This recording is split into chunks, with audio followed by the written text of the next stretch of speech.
Assalamualaikum warahmatullahi wabarakatuh dan salam sejahtera untuk kita semua.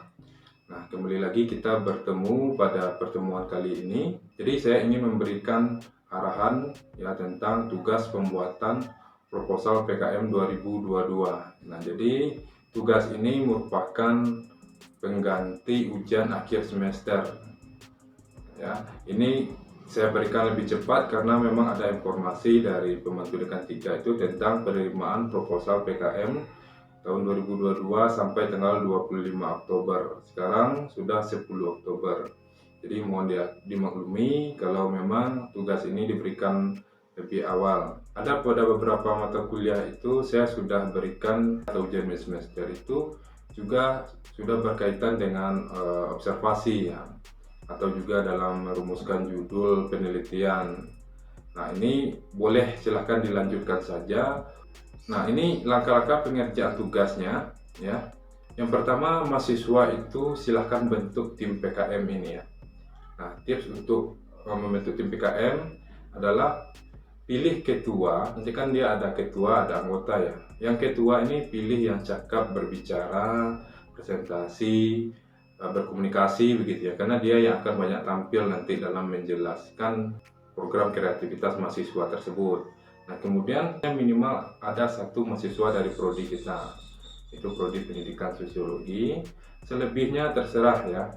Misalnya kalau kita yang ketiga itu maksimal ada 6 mahasiswa dalam satu tim PKM. Nah, selebihnya boleh diambil seperti yang E ini ya. Diambil yang kakak-kakak seniornya boleh, tapi usahakan sampai ke semester 5 saja yang semester ganjil ini ya. Karena saya pikir kalau semester 7 tentu tahun depan mereka sudah sibuk ya dengan skripsi, bahkan mungkin menuju wisuda begitu ya. Dan boleh juga ini kolaborasi dengan prodi lain ya, atau fakultas lain di Unima, silakan.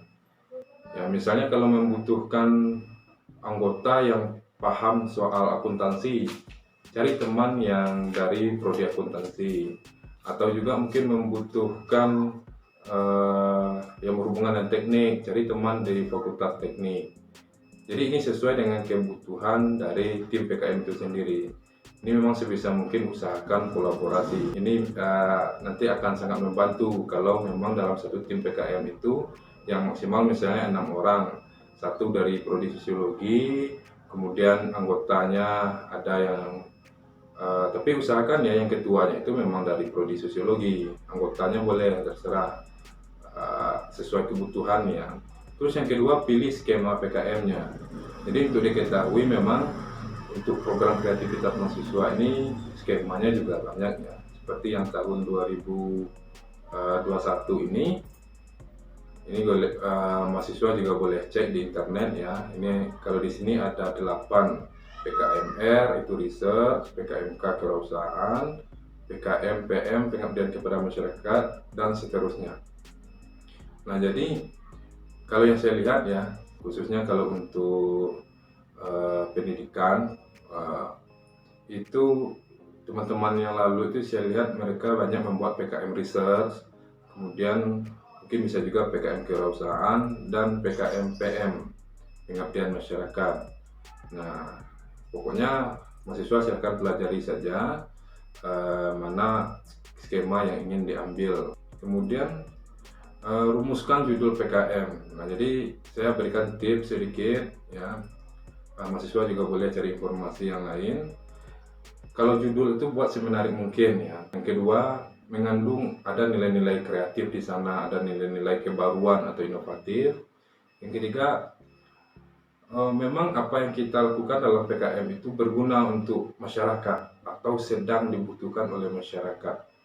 Nah, mungkin yang kemudian kita sebut dengan mitra ya kalau di dalam PKM. Jadi kalau memang tidak berguna lah misalnya yang kita usulkan itu, ya tentu akan sulit untuk diterima ya. Tapi kalau memang sedang dibutuhkan oleh masyarakat, bermanfaat untuk masyarakat, nah itu kemungkinan besar mudah-mudahan proposal kita diterima. Nah, seterusnya out of the box. Nah, ini saya pikir kita harus mengkonsep sebuah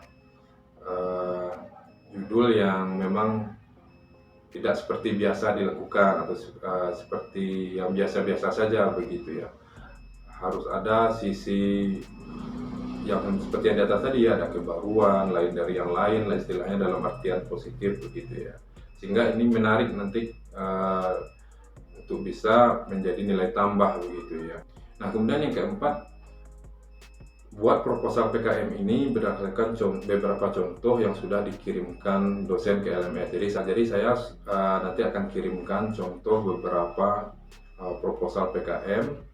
Ya, beberapa diantaranya itu adalah yang lolos pendanaan, bahkan ada yang saya usahakan nanti yang lolos ke PIMNAS ya. Jadi ikuti saja itu contoh proposal tersebut, silahkan disesuaikan dengan PKM dari masing-masing mahasiswa yang akan dibuat nantinya, masing-masing tim PKM tersebut. Nah, ini yang kelima, proposalnya dikumpulkan ke LMS, itu wajib ya. Misalnya kalau anggotanya yang prodi sosiologi dengan mata kuliah ini ada 4 orang, jadi setiap orang harus mengumpulkannya. Jadi si A kumpulkan, si B kumpulkan, sehingga nanti pas di LMS saya cek ada. Jangan hanya satu proposal yang dikumpulkan atau jangan hanya satu orang. Jadi masing-masing anggota itu harus mengumpulkan proposal ini. Kemudian juga kirimkan proposal ini ke WA saya. Nah, supaya saya lebih mudah lagi untuk mengumpulkan semua proposal ini ya. Sehingga nanti bisa kita ajukan. Nah, untuk reward ini untuk menambah semangat ya. Yang pertama itu tentu kita nanti akan mendapatkan ilmu dan pengalamannya itu, dan ilmu dan pengalaman itu tentu adalah hal yang sangat mahal. Kemudian apresiasi dari kampus. Saya lihat dari pengalaman tahun 2021 ini itu banyak ya apresiasinya, apakah itu tentang menggratiskan UKT, kemudian juga bisa dijadikan pengganti skripsi. Ini kalau lolos ke PIMNAS ya.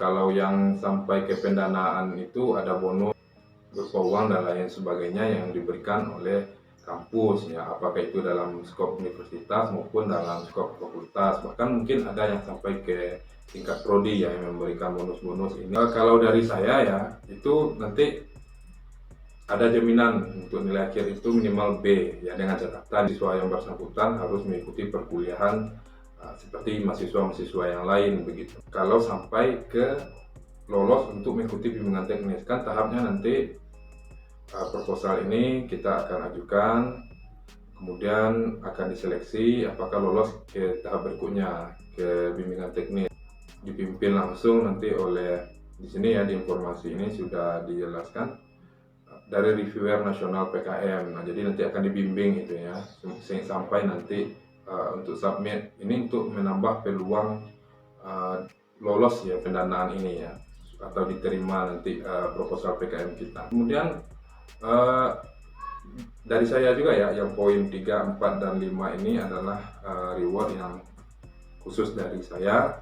Jadi pada mata kuliah ini itu jaminan nilai akhirnya adalah A ya, tentu dengan catatan yang seperti saya sebutkan di atas.